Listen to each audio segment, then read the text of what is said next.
de que el presidente Andrés Manuel López Obrador dijera por primera vez que México había podido domar la epidemia del COVID-19, aquel domingo 26 de abril, la Secretaría de Salud reportó 14,677 casos de contagio por el nuevo coronavirus y 1,351 fallecimientos.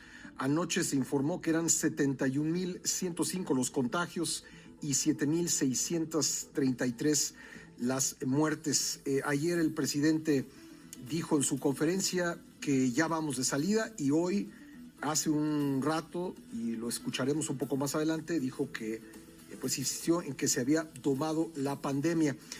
Tengo en la línea telefónica para hablar de este tema a la doctora Lorian Jiménez Faibi, jefa del Laboratorio de Genética Molecular de la UNAM. Doctora, gracias por estar nuevamente con nosotros en el programa.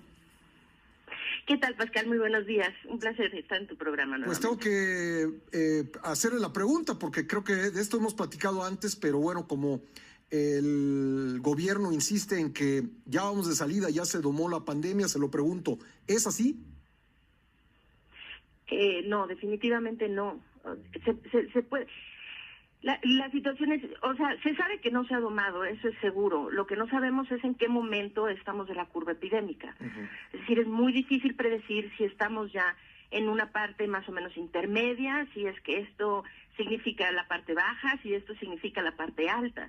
Lo que es absolutamente cierto es que no existe un solo modelo matemático, predictivo, estadístico, epidemiológico de ninguna fuente, a excepción de las fuentes oficiales, que pueda asegurar que estamos ni siquiera llegando a la fase de estabilización alta, es decir, a la meseta del pico, ¿no? Ni siquiera esa fase, mucho menos que estemos en declinación. Los números son clarísimos en este sentido. Los números de casos diarios, de muertes diarias, incluso sabiendo que están subestimados, importantemente subestimados, los números están ascendiendo a un ritmo muy constante y acelerado todos los días. Entonces, esto de que domamos, además el término es un poco extraño, pero pues no, la curva no se está aplanando, ni hemos llegado a una fase de estabilización siquiera, no. Ahora, dado que el próximo lunes comienza la desescalada del confinamiento, ¿podemos saber que es una buena idea esto, que la gente no lo leerá pues como una suerte de invitación de regresar a lo que había antes? Eso es lo que me temo, eso es lo que muchos estamos temiendo que ocurra. Es la misma situación de las declaraciones ambiguas, ¿no? Cuando era que el cubrebocas no, bueno, la gente entendió que no, y ahora, aunque el doctor López-Gatell se ponga un cubrebocas, es muy difícil convencer a la gente de hacerlo, ¿no? Porque la narrativa ya quedó ahí. Entonces, ahora lo mismo, ¿no? Ya, la Jornada Nacional de Sana Distancia está terminando el lunes.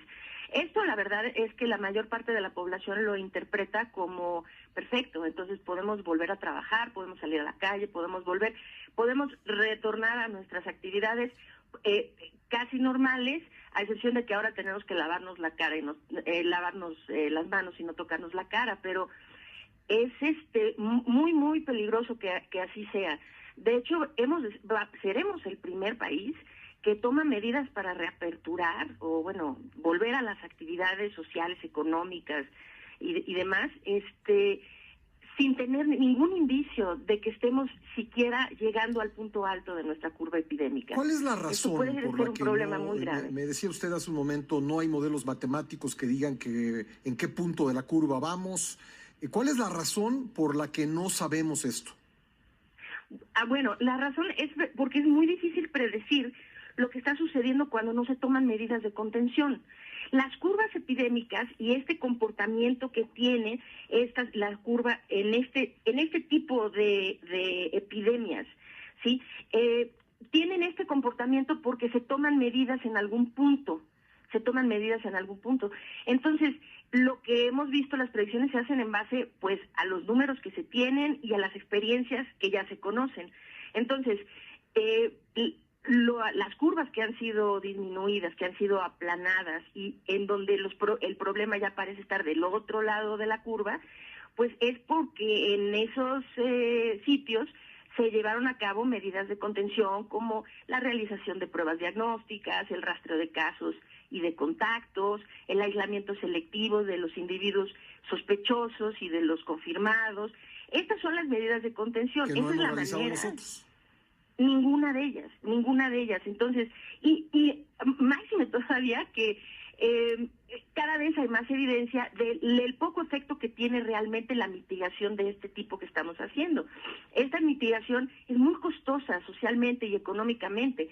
Simplemente cerrar todos los negocios, mandar a toda la gente a su casa. Cada día que la economía está por lo menos parcialmente detenida, es increíblemente costoso y no está solucionando de manera importante el problema. La manera de hacerlo adecuadamente es sí invertir en las pruebas, en el rastreo y demás, que va a ser mucho menos costoso que siquiera una semana de estar así con los negocios detenidos y la gente perdiendo empleos, ¿verdad? Y eso sí nos va a llevar a que finalmente, es que aquí la clave es detener la cadena de contagios, cortar la cadena de contagios. Mientras no se corten las cadenas de contagios, esa curva epidémica puede seguir creciendo. Y somos muchos, por ejemplo en la Ciudad de México, pues somos millones de habitantes. Entonces, pensar que de alguna manera esto mágicamente o espontáneamente va a ceder, sí, cuando no se hace nada para que ceda, pues entonces es imposible predecirlo así, sí, porque vamos a hacer, creo que a largo plazo nos vamos a convertir en una suerte de caso de estudio de qué pasó con la curva epidémica de COVID en un lugar en donde no se actuó. Tengo que entonces, dejarlo como ahí. Que nadie tiene esta idea. Doctora, pues tengo que dejarlo ahí, pero le agradezco como siempre que esté con nosotros. Muy amable. Al contrario, es un placer. Pastor. Gracias, qué amable. Gracias, la doctora Lorian Jiménez Faibi, jefa de Laboratorio de Genética Molecular en la UNAM. Vamos a una pausa y